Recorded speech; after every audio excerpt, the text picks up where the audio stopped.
Pembacaan Alkitab tanggal 28 Juni tahun 2023, hari ke-179.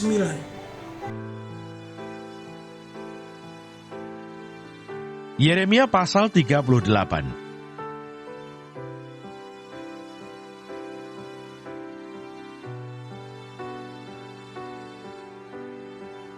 Yeremia dimasukkan ke dalam perigi. Ia tertolong oleh Ebed-Melech. Tetapi Sefaca bin Matan, Gedalia bin Pasyur, Yukal bin Selemiah, dan Pasyur bin Malkiah mendengar perkataan yang tidak henti-henti diucapkan oleh Yeremia kepada segenap orang banyak itu. Beginilah firman Tuhan, siapa yang tinggal di kota ini akan mati karena pedang, karena kelaparan, dan karena penyakit sampar. Tetapi siapa yang keluar dari sini mendapatkan orang Kasdim, ia akan tetap hidup. Nyawanya akan menjadi jarahan baginya, dan ia tetap hidup. Beginilah firman Tuhan, kota ini akan pasti diserahkan ke dalam tangan tentara Raja Babel yang akan merebutnya. Maka berkatalah para pemuka itu kepada raja, baiklah orang ini dihukum mati, sebab sebenarnya dengan mengatakan hal-hal seperti itu, maka ia melemahkan semangat prajurit-prajurit yang masih tinggal di kota ini, dan semangat segenap rakyat. Sungguh, orang ini tidak mengusahakan kesejahteraan untuk bangsa ini, melainkan kemalangan. Raja Sedekia menjawab, baiklah, ia ada dalam kuasamu, sebab raja tidak dapat berbuat apa-apa menentang kamu. Maka mereka mengambil Yeremia dan memasukkannya ke dalam perigi milik Pangeran Malkia yang ada di pelataran penjagaan itu. Mereka menurunkan Yeremia dengan tali. Di perigi itu tidak ada air, hanya lumpur. Lalu terperosoklah Yeremia ke dalam lumpur itu. Tetapi ketika didengar Ebed-Melech, orang Ethiopia itu, ia seorang sida-sida yang tinggal di istana raja, bahwa Yeremia telah dimasukkan ke dalam perigi. Pada waktu itu raja sedang duduk di pintu gerbang Benyamin. Maka keluarlah Ebed-Melech dari istana raja itu, lalu berkata kepada raja, ya tuanku raja, perbuatan orang-orang ini jahat dalam segala apa yang mereka lakukan terhadap Nabi Yeremia, yakni memasukkan dia ke dalam perigi. Ia akan mati kelaparan di tempat itu, sebab tidak ada lagi roti di kota. Lalu raja memberi perintah kepada Ebed-Melech, orang Ethiopia itu katanya, bawalah 3 orang dari sini dan angkatlah Nabi Yeremia dari perigi itu sebelum ia mati. Ebed-Melech membawa orang-orang itu dan masuk ke istana raja, ke gudang pakaian di tempat perbendaharaan. Dari sana ia mengambil pakaian yang buruk-buruk dan pakaian yang robek-robek, lalu menurunkannya dengan tali kepada Yeremia di perigi itu. Berserulah Ebed-Melech, orang Ethiopia itu kepada Yeremia, taruhlah pakaian yang buruk-buruk dan robek-robek itu di bawah ketiakmu sebagai ganjal tali. Yeremia pun berbuat demikian. Kemudian mereka menarik dan mengangkat Yeremia dengan tali dari perigi itu. Demikianlah Yeremia tinggal di pelataran penjagaan itu.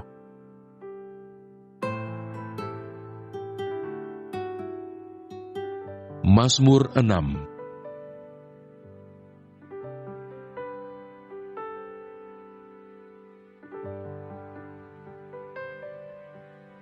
Doa dalam pergumulan.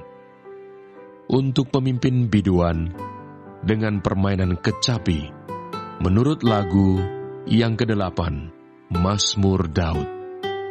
Ya Tuhan, janganlah menghukum aku dalam murka-Mu, dan janganlah menghajar aku dalam kepanasan amarah-Mu. Kasihanilah aku Tuhan, sebab aku merana.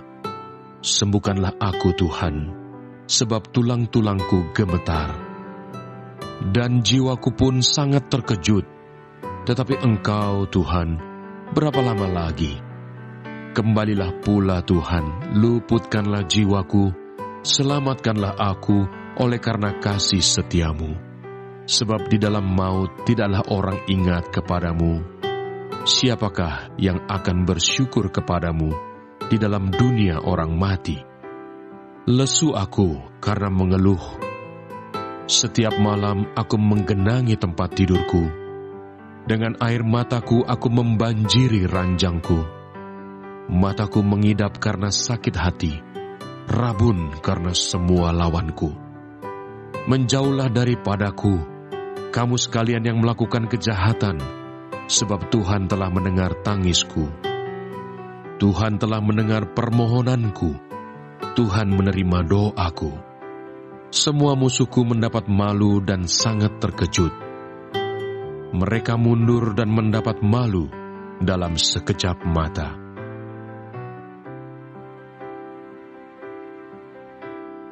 Matius pasal 10.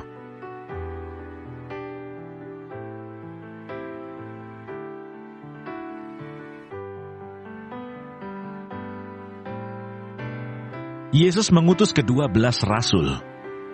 Ke-12 murid itu diutus oleh Yesus dan ia berpesan kepada mereka, "Janganlah kamu menyimpang ke jalan bangsa lain, atau masuk ke dalam kota orang Samaria, melainkan pergilah kepada domba-domba yang hilang dari umat Israel. Pergilah dan beritakanlah, kerajaan surga sudah dekat. Sembuhkanlah orang sakit, bangkitkanlah orang mati, tahirkanlah orang kusta, usirlah setan-setan. Kamu telah memperolehnya dengan cuma-cuma, karena itu berikanlah pula dengan cuma-cuma. Janganlah kamu membawa emas atau perak atau tembaga dalam ikat pinggangmu. Janganlah kamu membawa bekal dalam perjalanan. Janganlah kamu membawa baju 2 helai, kasut atau tongkat, sebab seorang pekerja patut mendapat upahnya. Apabila kamu masuk kota atau desa, carilah di situ seorang yang layak, dan tinggallah padanya sampai kamu berangkat. Apabila kamu masuk rumah orang, berilah salam kepada mereka. Jika mereka layak menerimanya, salammu itu turun ke atasnya. Jika tidak, salammu itu kembali kepadamu. Dan apabila seorang tidak menerima kamu dan tidak mendengar perkataanmu, keluarlah dan tinggalkanlah rumah atau kota itu, dan kebaskanlah debunya dari kakimu. Aku berkata kepadamu, sesungguhnya pada hari penghakiman tanah Sodom dan Gomora akan lebih ringan tanggungannya daripada kota itu. Penganiayaan yang akan datang dan pengakuan akan Yesus. Lihat, aku mengutus kamu seperti domba ke tengah-tengah serigala. Sebab itu hendaklah kamu cerdik seperti ular dan tulus seperti merpati. Tetapi waspadalah terhadap semua orang, karena ada yang akan menyerahkan kamu kepada majelis agama, dan mereka akan menyesah kamu di rumah ibadatnya. Dan karena aku, kamu akan digiring ke muka penguasa-penguasa dan raja-raja sebagai suatu kesaksian bagi mereka dan bagi orang-orang yang tidak mengenal Allah. Apabila mereka menyerahkan kamu, janganlah kamu khawatir akan bagaimana dan akan apa yang harus kamu katakan, karena semuanya itu akan dikaruniakan kepadamu pada saat itu juga. Karena bukan kamu yang berkata-kata, melainkan Roh Bapamu, Dia yang akan berkata-kata di dalam kamu. Orang akan menyerahkan saudaranya untuk dibunuh. Demikian juga seorang ayah akan anaknya, dan anak-anak akan memberontak terhadap orang tuanya dan akan membunuh mereka. Dan kamu akan dibenci semua orang oleh karena namaku. Tetapi orang yang bertahan sampai pada kesudahannya akan selamat. Apabila mereka menganiaya kamu dalam kota yang satu, larilah ke kota yang lain, karena aku berkata kepadamu, sesungguhnya sebelum kamu selesai mengunjungi kota-kota Israel, Anak Manusia sudah datang. Seorang murid tidak lebih daripada gurunya, atau seorang hamba daripada tuannya. Cukuplah bagi seorang murid jika ia menjadi sama seperti gurunya, dan bagi seorang hamba jika ia menjadi sama seperti tuannya. Jika tuan rumah disebut Beelzebul, apalagi seisi rumahnya.